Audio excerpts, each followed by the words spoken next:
While your day is winding down, they're just getting started. This is South Coast Tonight with Chris McCarthy and Marcus Farrow. They've got you covered on all the news of the day, from local issues to politics on both sides of the aisle. This is the place where the movers and shakers come to be heard, to listen, and where they're held accountable. This is South Coast Tonight on WBSM.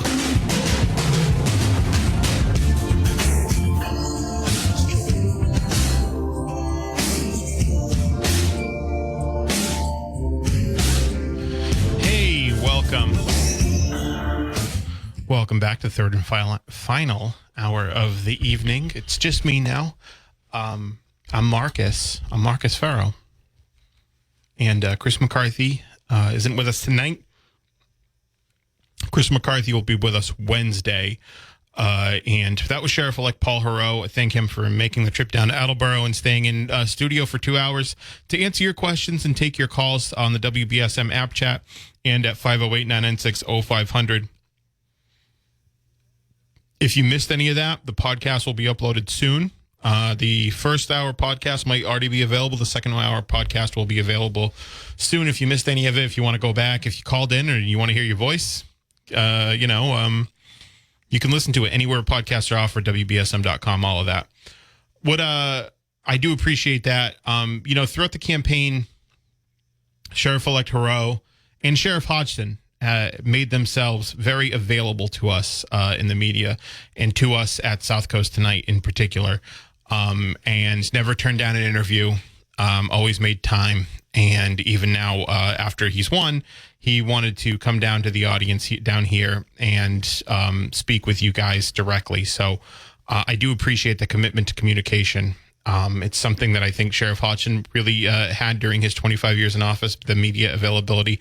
It looks like something Sheriff-Elect Heroux will continue here. So I do appreciate him making himself available. And we'll definitely talk to him. He's going to be there for 6 years. We'll definitely be talking to him throughout his tenure to see, what changes are being made, what changes aren't being made, and what he wants to communicate with the public. So I hope you all got something out of it. I think you all did. And there'll be more conversations to come with Sheriff-Elect Heroux.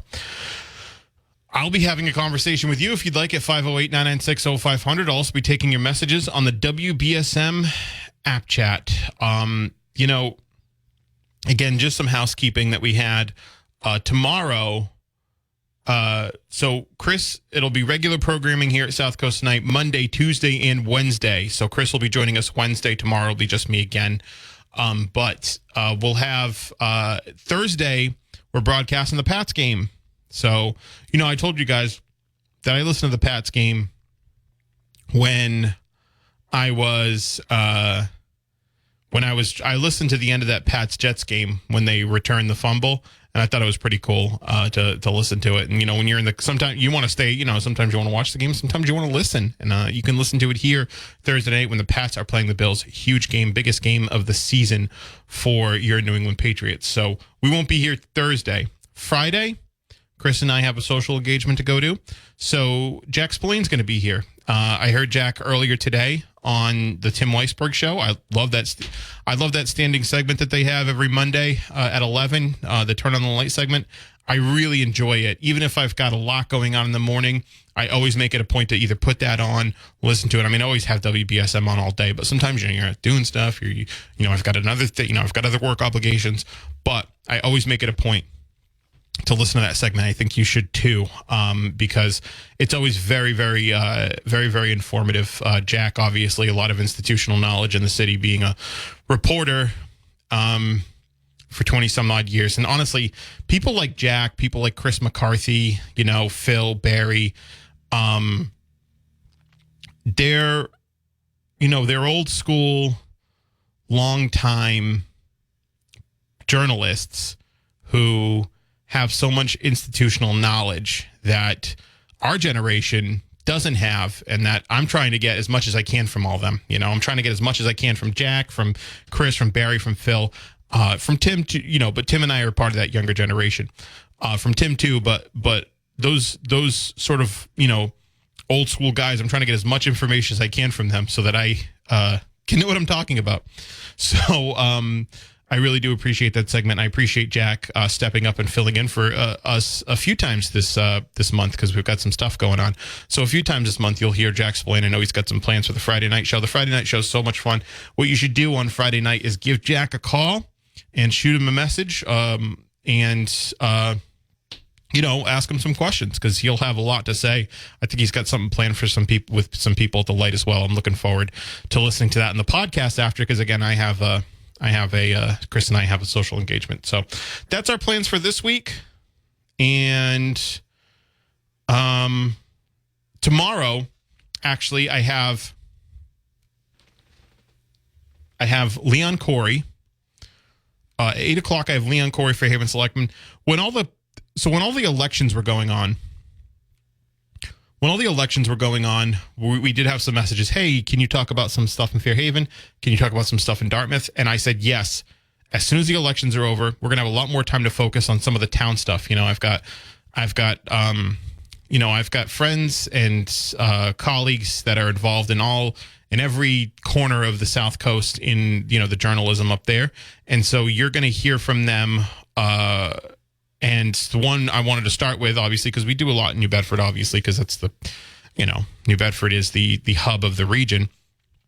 But I wanted to talk to the first sort of on the ground town politics perspective. I wanted to give you guys, besides my own, because I am an elected official in town, but is Leon Corey, or a member of the Fairhaven Select Board. And Leon was, I like Leon. Leon ran such a good campaign when he first ran in that special election, the recall election. He ran such a good campaign. It was just old school because he didn't have any name ID, right? No one before that special election, maybe a little bit before the special election, really knew who Leon was.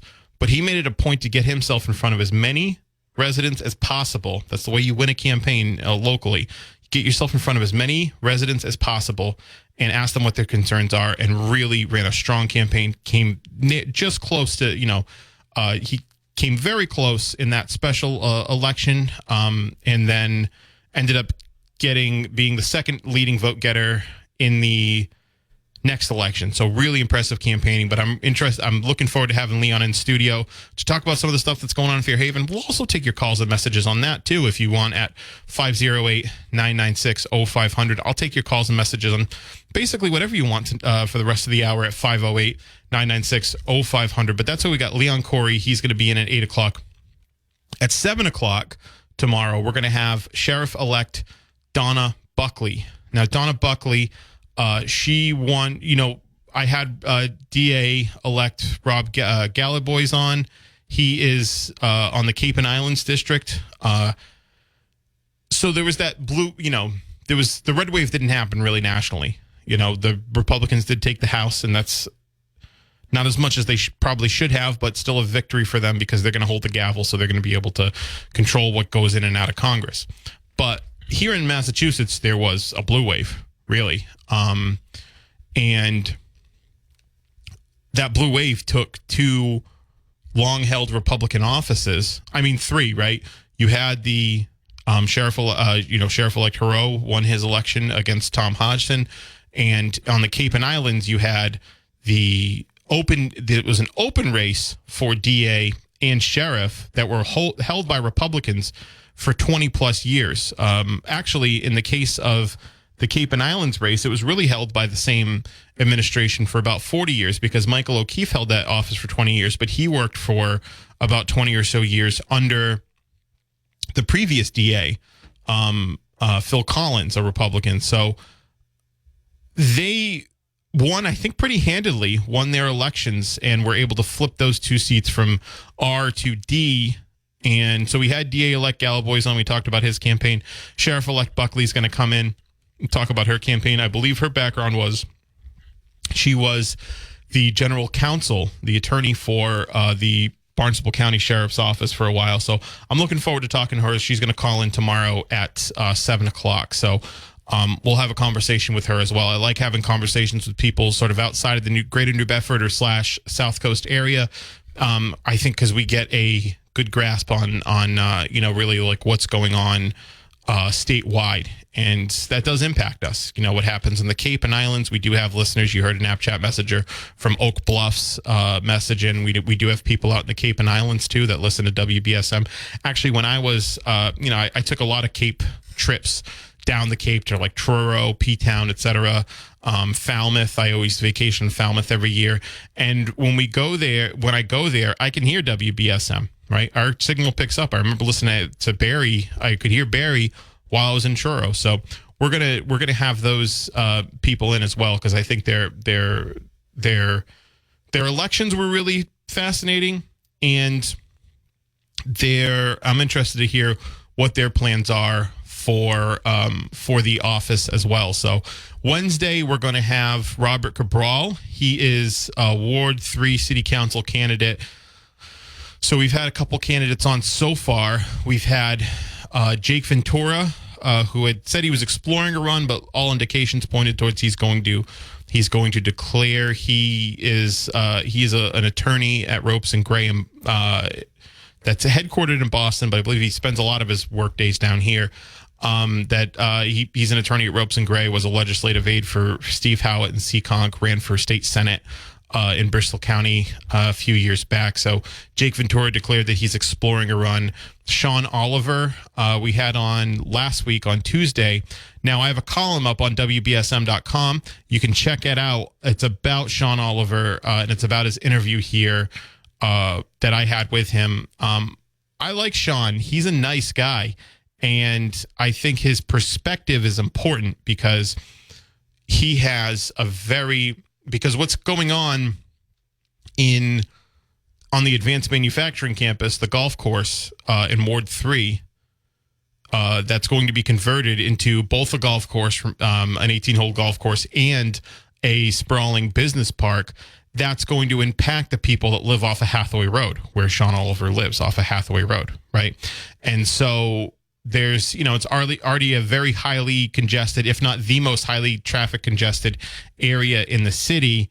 And there are residents there that, and during Hugh Dunn's tenure, while this project was developing, there were a ton of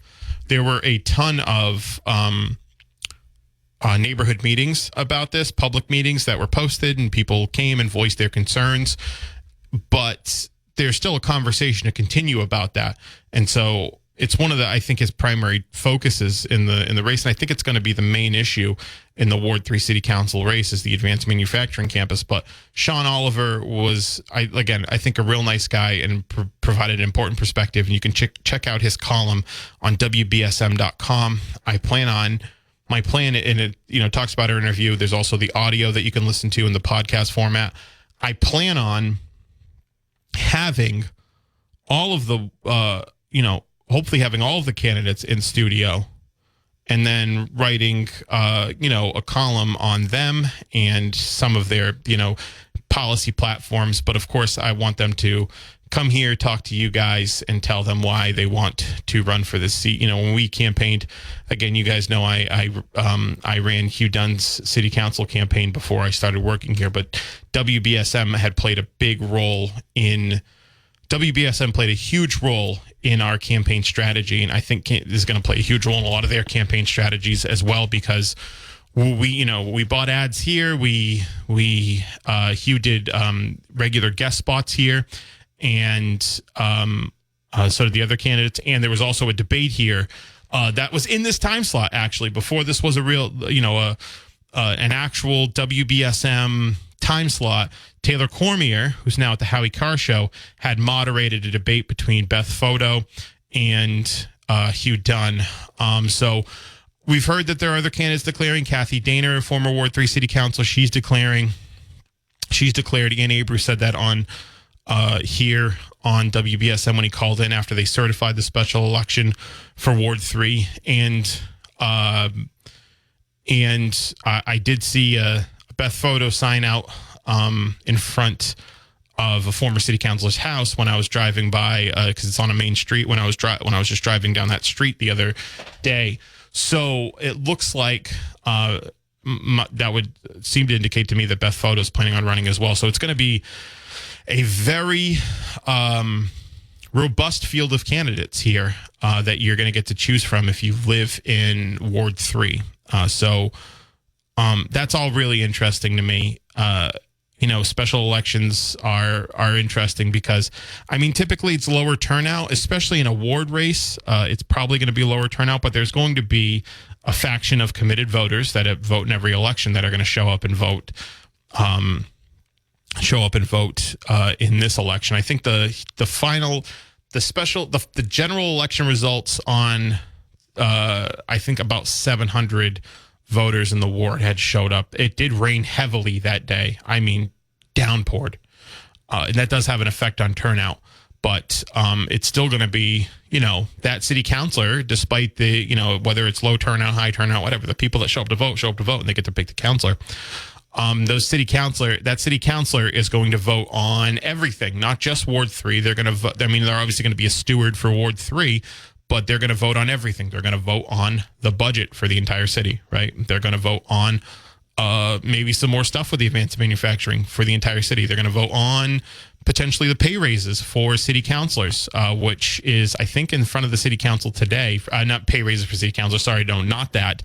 Pay raises for department heads, which is in front of the council today. We had Mayor Mitchell on to talk about that a few times during, the last couple of months or so.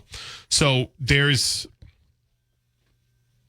that's something I'm really excited about that I'm looking forward to covering here, hopefully having a general election debate here and covering the candidate forums as well and seeing, who emerges in that race. So we're, you know what? Let's take a break. If you want to call or message, you can. 508-996-0500 is how you can get in the program. I'm going to take a break. We'll be right back. This is South Coast Tonight. I'm Marcus. And South Coast Tonight, I'm Marcus. 508-996-0500 is how you can get on the program. I was talking a little bit about the Ward 3 City Council race. I think we're going to cover that a lot more as it develops here on WBSM.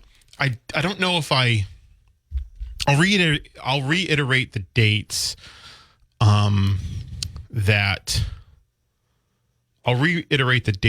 that we had broke here on WBSM, but that were confirmed by the city council. But the dates for that special election are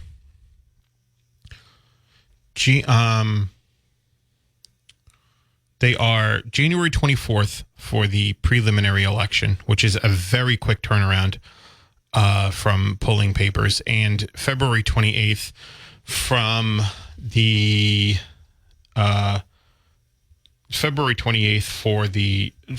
prelim, which is the preliminary is going to winnow the field down from however many candidates, 6, 7, etc., to 2 candidates, right?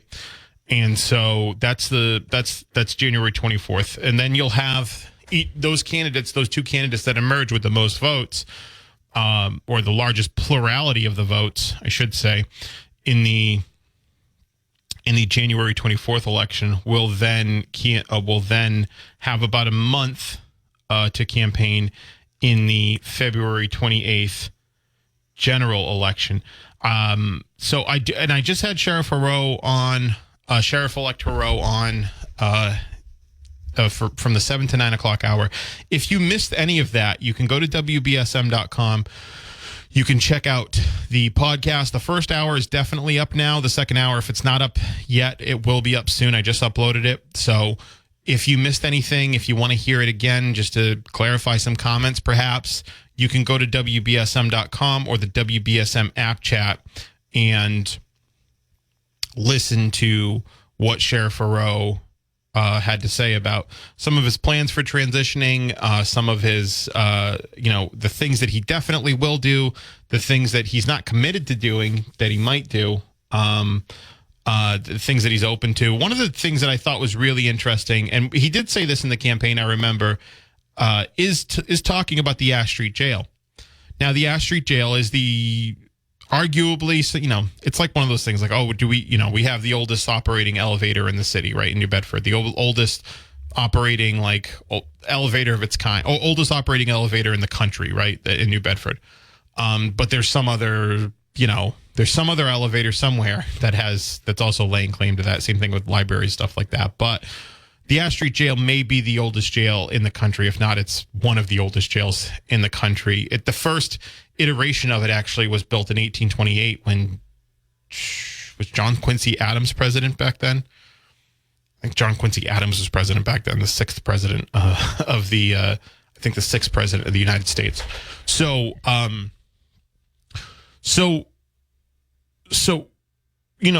Hodgson's predecessor, David Nelson, had actually wanted to close the Ash Street Jail. He ended up stepping down, and Sheriff Hodgson was appointed. Sheriff Hodgson found the Ash Street Jail to be an asset to the Bristol County Sheriff's Office. I talked with Hodgson about this several times throughout the campaign, and he said that, basically the jail, it runs well there, it functions. He said he had William Brownsberger, who's a senator, I believe, from Andover, but he was chair of a commission, the 101 commission, and he went down and said, basically that he felt this is Hodgson's account, but said, hey, where's all the, fecal matter on the walls? Where's all this stuff that we're hearing about happening? And I think Hodgson had said to me, you could eat off the floors there, that it's not what it is purported to be by a lot of people. Now, I don't know. There were, the thing is with the Ash Street Jail, there were calls to close that jail 40 years ago and lawsuits to that effect. And I think some people called it, I think a sheriff actually in the mid 20th century, like in the 1950s, 60s ish, called the jail like a menace, basically. So there have been calls to close this jail for a while, and the arguments basically being that it's outdated and thus, unfit for human habitation, right? For people to live in, for such as the inmates in the Ash Street Jail. Now, Hodgson obviously disputed that. He believed that the Ash Street Jail should continue. Paul Heroux has never committed either. Paul Heroux has not committed either way, and that is consistent. I remember the very first time I had him on the air, Sheriff-Elect Heroux, when he was still Mayor Heroux, he had said basically that he wasn't sure, that he'd have to check it out because there might be some use for it. I think his opponents in the Democratic primary were a bit more bullish on closing it, but he said, I have to go in and check it out, right? And I think that was a lot of the conversation was, I'm not necessarily going to come in and just upend the entire system. The change that he's going to make is going to be gradual. I think that's consistent with somebody who has experience in executive branch, right? If you're the mayor of there's Democrat, Republican. He's a Democrat. Hodgson was a Republican and all that. But if you're head of a local executive branch like mayor, like for mayors, for example, your party affiliation in Massachusetts, if you're a mayor, if you're a select board member, if you're a city councilor, it's not delineated on the ballot.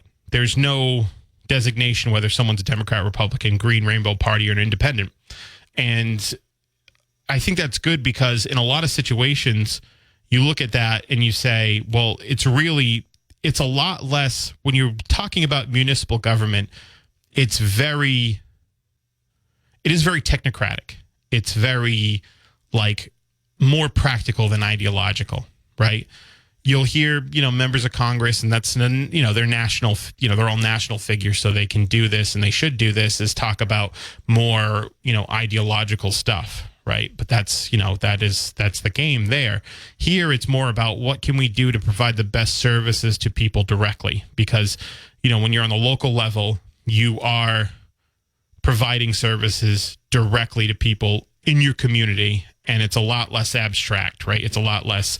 I think, when we had Lieutenant Governor-elect Driscoll on, who's the mayor of Salem, I think still is, until she assumes office, she said, the people that you're basically administering over are people you're going to see at the grocery store, right? The people that you're providing these services for are people that are going to, basically people that people in your community. And so there's a lot more of a practical element to it that doesn't involve, some of the broader cultural stuff or even social stuff that a lot of people talk about. Now, the sheriff's race is a little bit different. Countywide races, They are delineated on the ballot. But the point I'm trying to make is that I think Heroux, as a mayor, understands that from taking over from a longtime incumbent previously, that there isn't going to be, uprooting the entire office or the entire, uprooting everything, firing this person, firing that person, closing this or closing that, shuttering this program, shuttering that program, is not a way to govern effectively, even when you're coming in with a mandate for change, like he said he was. He's coming in with a mandate for change because that's what people voted for in the county. And he is going to change stuff, but it's going to be gradual. Some of those programs, I talked about the autism awareness thing. I've got 100 seatbelt covers from the sheriff's office, and I thank Tom Hodgson personally when he came in studio for giving those seatbelt covers to the Commission on Disability here in Fairhaven that I chair, because we're going to give those out to people. We're going to see who needs them, because I think that they're important services for people who. It provides an important service. It's these autism seatbelt covers. They basically say like, hey, it'll allow a first responder, and I think it's best for both the safety of the first responder and for the passenger to say, okay, this is a passenger with autism. You need to respond accordingly. They might be more sensitive or reactive to certain stimuli in the environment. They might have a different reaction than other people would in a situation where they may need some type of emergency services from a first responder. So stuff like the autism seatbelt program, the Are You Okay program, which we had a caller ask about. We had a caller ask about last time. The Are You Okay program is and I know Sheriff Hodgson mentioned it before too, is a program where they call seniors, and they call them for a minute, briefly each day to see if they are okay, right? Maybe seniors that aren't, don't have family members close by, right, or don't have immediate support services close by, that may need a check-in. And if there isn't a check-in, they notify the appropriate authorities and all of that. So that was, and what I liked what he said, because I thought that was that.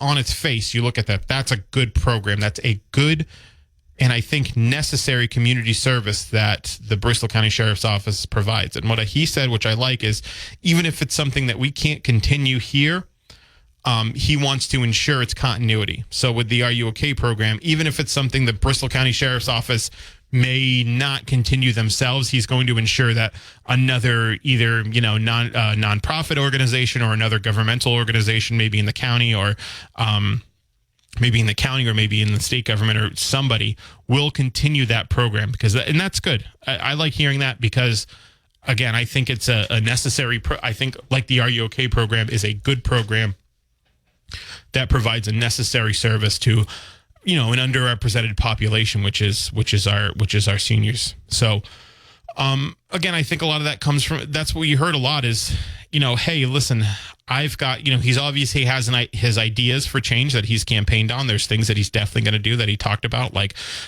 starting to, I guess, be more transparent about the statistics that he's going to post, or the statistics that he's going to gather, the data that he's going to post on recidivism, the rate in which people reoffend, and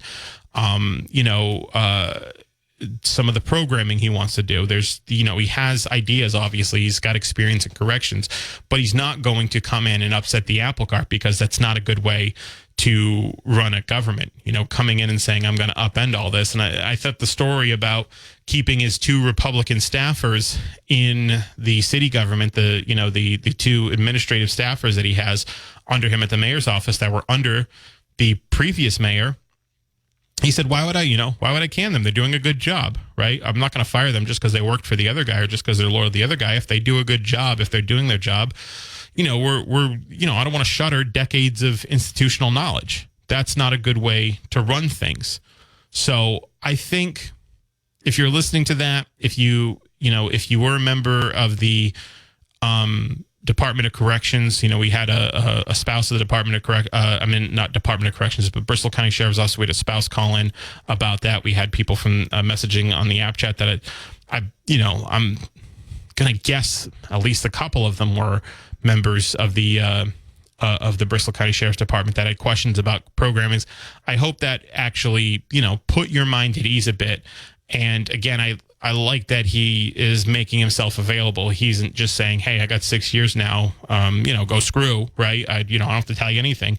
He wanted to make an effort to communicate to people, what his ideas are and what his ideas aren't, right? Because there's a lot of misconceptions about that because of the stark differences that you saw in the candidates. And I talked about this a little bit towards the end of the campaign when we had them both on, because of the stark differences in sort of philosophy, that they were going to be completely opposite on everything, right? And he's said before, hey, listen, I'm open to this, but I'm not necessarily going to do it. There's certain things that Hodgson has that Hodgson has done that are good, and he wants to see that at least the service is continued, whether it be through the Bristol County Sheriff's Office or another, entity in the community. He wants to see that through and continue it, and I think that's important. So, again, if you missed that interview with the sheriff-elect, you can check it out on the podcast. That's both on WBSM.com, the WBSM app, which I think is the best way to get the podcast, honestly. It's the quickest way to get the podcasts. And you could just go to the app, you press podcasts, and you see South Coast Tonight, and you press it, and you'll have everything that every hour that Chris and I have done here is available to you. So you can go back and even listen to the Marcus Farrow show when I had Sheriff-Elect Heroux on, when he was still Mayor Heroux, and talked about some of the things that he said back then. And I think you'll find a consistency there with what the Sheriff-Elect said back then when he was just campaigning in the Democratic primary, and what he has said today. So one of the things I'm looking forward to with Sheriff-Elect Heroux is continuing that dialogue between the sheriff's office and local media like WBSM that Sheriff Hodgson, I think, has done a fantastic job doing while he was in office, maintaining a consistent line of communication. And I think, like Hodgson, even, Hodgson agreed to sit with me for hours, right? And he knows that him and I don't see eye to eye on a lot of issues, but we had a good civic engagement on it, and Heroux will have that with the audience as well, I think. So 508-996-0500 is how you can get in the program. We'll also be taking messages on the WBSM app chat. I found that interesting development. A lot of people preferred the app chat communication today with the sheriff-elect, and that's good. That's fine with me too. I will definitely, I always say, if you call, I prefer it, frankly. I prefer a call. It's a lot easier to communicate. But if you're more comfortable with the app chat message, go for it. Again, another feature, if you have the app, you can go in, you press messages, you can message South Coast Tonight, you can message me anytime. And you can message me, you want to message me at like 3 a.m. I'll be sleeping, but I'll see it the next day. You can message me anytime, but calling in, you can call in as well. But I found that a lot of people did prefer the app chat format today. And again, I think that's fine with me. That's a dialogue we'll continue with, not just Sheriff-Elect Heroux, but all the elected officials who and guests that want to come in and talk to us. But 508-996-0500 is how you can get on the program if you want to get on now. I'll take a call now. Good evening. Yeah, good evening. Just a quick question. I missed most of the program. Hey, my headphone disconnected, so anything after good evening I just missed. Okay, you want me to start again? Yes. Okay. I didn't get in there until late this evening. I missed most of the program, but did the new sheriff say if he was going to continue Sheriff Hodgson's work crew program? It's not something that was asked. It's not something that I asked of the audience and of me, and I probably should have asked it, honestly, and we'll have more time to do that after he gets sworn in. But his general answer on programs is, that one's more direct because that's a direct sheriff service, right? His general answer on programs that the sheriff runs with inmates, for inmates, et cetera, is he's going to have a technocratic approach to it. So he's going to come in, see how it works, basically see if it works, if it, is in service to his, the plans he has for the office. And then he'll make a decision on whether to continue it or not continue it. Well, But he that's did. too bad. It's, I wasn't able to call in because that's kind of a direct question. And I know when it started, I had feelings about it. You hear the song. That's the sound of the men working on the chain gang. You know? Right. And but again, I think in retrospect, looking at it, I think it was a positive thing for the area, and I think Sheriff Tom did a lot of good with that. So I would hope he would continue it. It's inmates who want to participate and not people who are forced to participate. Sure. So I think it did a public good for the area. It's funny, Nick Bernier, who was in the Democratic primary, I remember when I interviewed him, he had said that he thought it was a good thing. He thought it was a good thing that a good program that he'd probably continue differently if he were to be sheriff. So I'm not sure. I mean, like he didn't. What he did say was basically, I'm not going to come in and uproot everything, right? Because that's not a way to do stuff. So that specific question's a good question, and one that we can definitely ask him. Well, it's too bad I didn't get to the program earlier because I would have definitely called in and asked him. It's kind of, black or white. Either. Oh yeah, no, that's a very. There's no abstract answer there. Yeah, right? And again, my feeling about it when it first went in was, oh my God. And again, the sound of the music and the chain gang is the thing that's in the back of your head, and that right. and that that practice down in the South and stuff like that. Yeah. But I think looking back at it, it was a good program to help the area. Right. And, I would hope he would continue it. Okay, just let you go. Thank you. Appreciate it. Okay, bye-bye. Thanks for the call. Yeah, well, the good thing is we can ask him when he's on next. Even if he can't come, in studio to do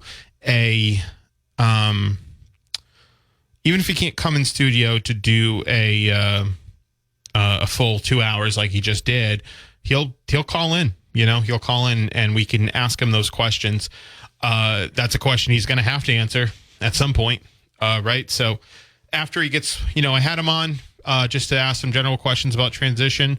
I think he wanted to sort of clarify some things before he gets in so people don't have, certain ideas about how he's going to do stuff. He wants to make sure he's, said, like, listen, we're going to take a gradual approach to things. We're not going to upset the apple cart. I'm not going to fire anybody or, not going to, well, what he said was, I'm not going to go and fire everybody, right? Even if he wants to, he's going to find alternatives for people if he's going to cut programs and stuff like that. So, again, I think if you listen to his interview, if you want to listen to it again, and he'll be on again to talk about it. That question I should have asked him, frankly. But we got caught up in other stuff, important stuff, but other stuff. That question I should have asked him. We will ask him next time he's on air, which will probably be sometime after he's sworn in. If he wants to come on before then, that's fine. But I think, probably sometime after, unless something big comes up, probably sometime after he's sworn in, early January, we'll definitely have him on after he's sworn in and has a better look at things. Gets to take a look at the books, so to speak, and give a more complete answer to a lot of the questions. But again, I think if you're listening, if you worked in the correction system, if you worked in the correction system, if you had any, reservations, if you had any reservations, oh my God, is this going to happen to me? Is this? I think he did a pretty good job of putting people's mind at ease about that. So what we'll do now is we'll take a break and then we'll be right back. This is South Coast Tonight. I'm Marcus.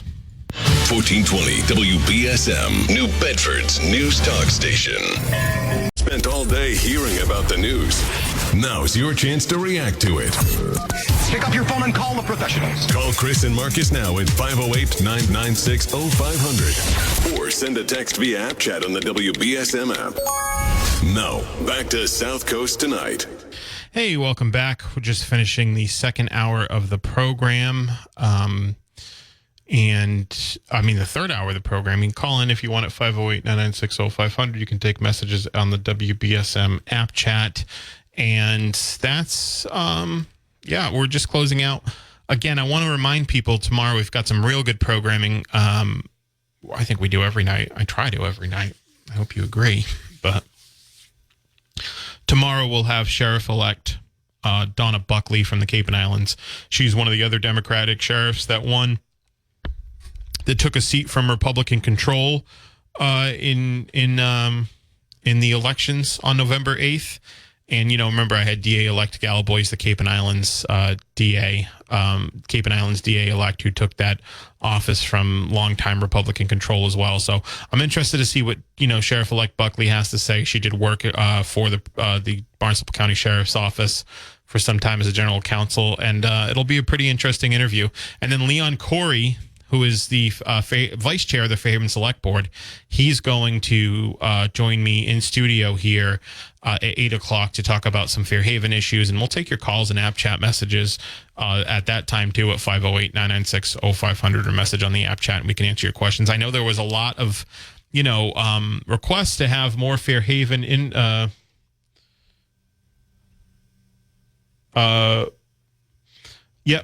lot of... request to have more Fairhaven stuff, more Dartmouth stuff, and we'll get into the more town stuff too, the more hyper local stuff now that the elections are over, and a lot of that including the Ward 3 City Council race. We're gonna have Robert Cabral, who's a candidate for Ward 3 City Councilor, on Wednesday. I had Sean Oliver on last week. I had Jake Ventura on the week before, and you can find columns on both of them up at WBSM.com. The one on Sean Oliver should be up. It should be one of the more recent ones. You can check it out on WBSM.com. Gives a brief synopsis of, who he is and what he's campaigning on, and our discussion with him. There's also audio of that embedded in the interview.